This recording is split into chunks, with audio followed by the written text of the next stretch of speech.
This video is a short lesson explaining the Hopcroft-Karp algorithm with an example and short analysis. Here is some notation to help explain the problem and the problem itself. A bipartite graph is two disjoint sets of vertices u and v connected by edges.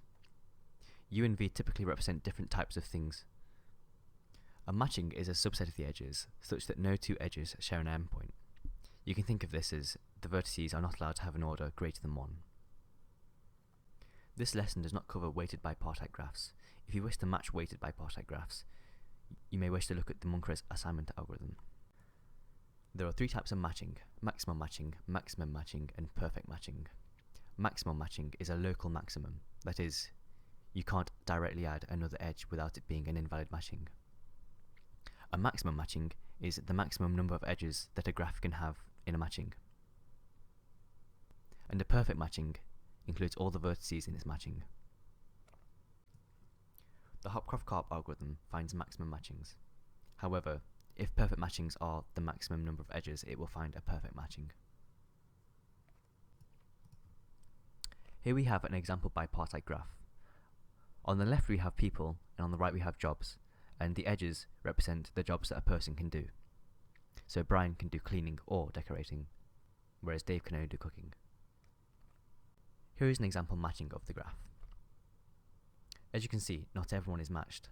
However, it is a maximum matching. Now I will explain the Hopcroft-Karp algorithm. To understand the algorithm, you must first understand what an augmenting path is. Given an incomplete matching, an augmenting path starts at a vertex from the left set, which is not part of the current matching. Unmatched vertices are called free vertices. The path then follows an unmatched edge, and then a matched edge, then an unmatched edge again, etc. until we find a free vertex in the right set. And we found one here, and so now we have an augmenting path. This is important as only a maximum matching will contain no augmenting paths, which can be used to help solve the problem.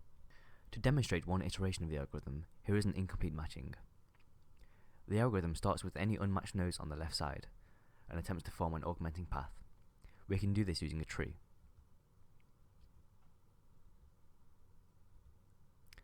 As soon as an augmenting path is found, the search stops. Any non-augmenting paths are ignored by the tree. For example, E is removed. Now that we have found all the shortest augmenting paths, we must find all vertex disjoint paths within them, that is to say, paths that don't share vertices. To do this, we first remove the first augmenting path from the graph. Then, we go through the next path and check if they can still be formed. Here, since the C vertex was used in the first augmenting path, we can ignore this path.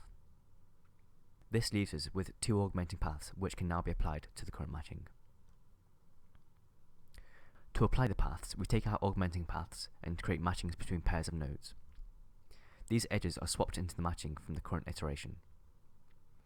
The Hopcroft-Karp algorithm then repeats until no more augmenting paths are found. The algorithm works as an augmenting path will always add a pair of unmatched nodes to the solution, and won't remove matched nodes. Therefore, every iteration will add a pair of nodes to the solution, until you reach a maximum matching which has no augmenting paths. Here is a full example of the algorithm. The first iteration of the Hopcroft-Karp algorithm is fairly trivial, as the nodes will immediately find augmenting paths. After removing any vertex disjoint paths, we are left with these matchings which we apply. We now attempt to find augmenting paths for 3 and 4. Once an augmenting path is found, we remove any non-augmenting and vertex disjoint paths from our tree. We then apply these matches.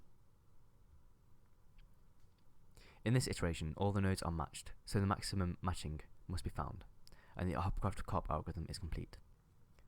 Analysis of time complexity. The inner loop of the algorithm has a runtime of big O of E, where the magnitude of E is the number of edges. This is because finding the augmenting paths will never need to look at an edge more than once, since if that edge has already been looked at, we can discard this path, since it will be longer than the path that we looked at the edge before. Removing the non-vertex disjoint paths and applying paths also take big O of E time, as we remove the edges from the graph at most once when finding disjoint paths, and we can't apply more edges than there are. Overall then, this section will take big O of E time. The algorithm takes at most 2 root v phases to complete the algorithm. Therefore, if it does 2 root v phases of big O of e, the total time complexity must be big O of e root v.